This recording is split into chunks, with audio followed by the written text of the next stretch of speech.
Thank you, thank you. I'm coming! Ready?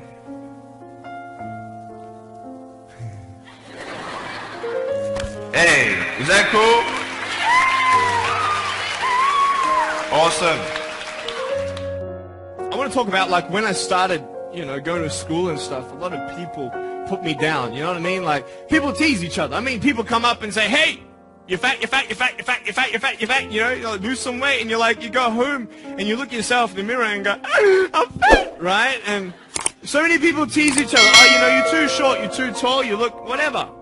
Different hair and all that. It doesn't matter. See, the thing is, when you're in school, when you're growing up in life, it actually sort of matters to people how you look. And then it matters to you because it matters to others. Why? Why does it matter how you look? Because if they don't like you, then who will? If they don't accept you, then who will? And the fear that we have is that we're going to be alone. That we're not good enough. And we have to change ourselves. And so many people put me down and say, Nick, you look too weird and no one's really your friend and you can't do this and you can't do that.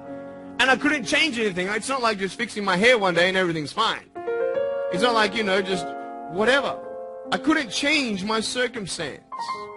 I couldn't just one day wake up and say, hey, give me arms and legs. I need arms and legs. You know what I mean? Like, I went to a bodybuilder, and said, can you make me some arms and legs? No joking. Bodybuilder, you get it? Right? So here's the thing. I go up to people, can you give me a hand? Just joking. But it was so hard because people put me down. And I started believing that I was not good enough. I started believing that I was a failure. That I'll never ever be somebody who people would like or people would accept. And it was so hard, man. I thought to myself, I can't go on the soccer field like everybody else, and I can't ride my bike, and I can't skateboard, and all these sort of things. And I started getting depressed. I thought, what kind of purpose do I have to live? I mean, are you just here to live to die? I mean, is there not a purpose for me? Is there not a purpose in life? And I had questions and no answers. And I asked my mum and dad, why did this happen? I asked doctors, why did this happen? They don't know.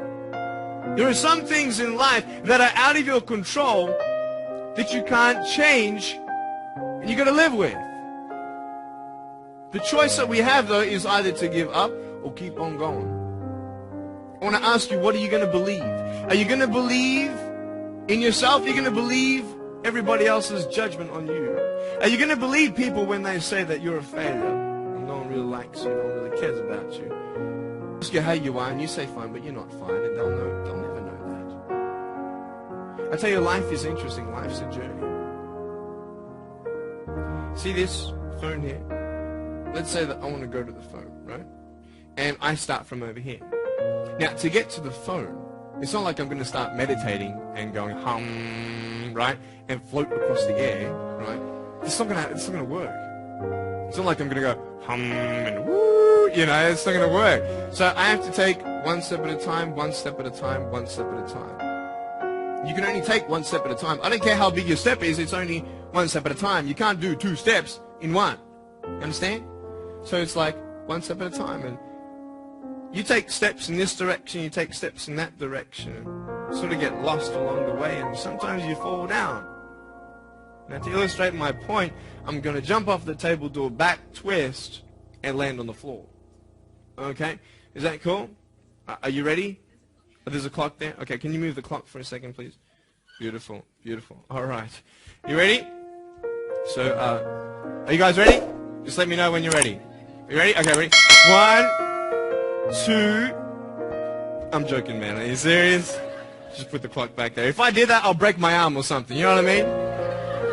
Along the way, you might fall down like this. Ready?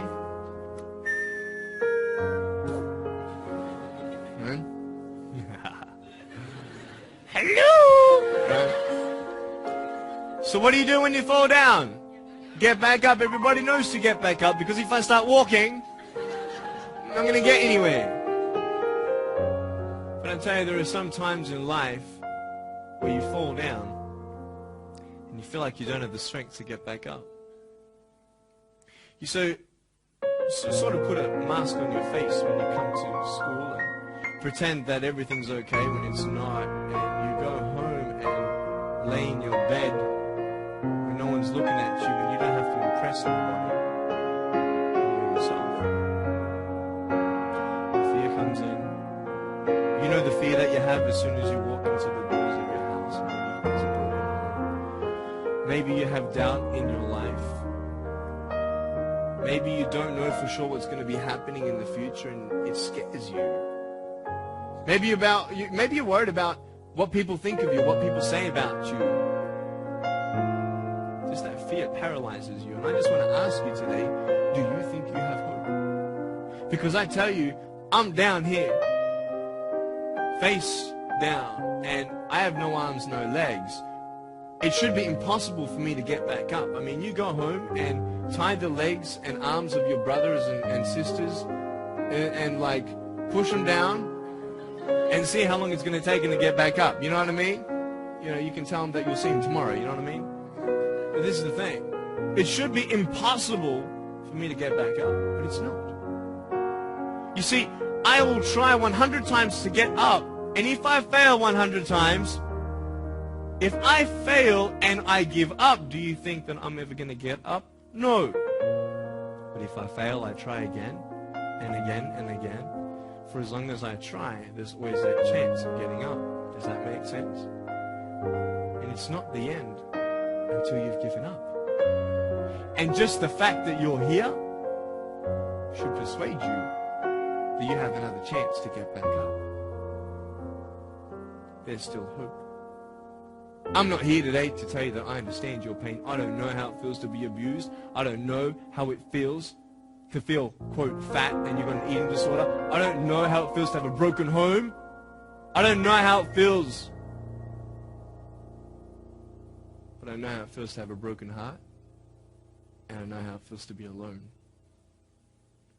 And I want you to know that I found my strength in Jesus Christ, and you're going to find your strength in whatever you find it in. I just want you to know that it's not the end. It matters how you're going to finish. Are you going to finish strong?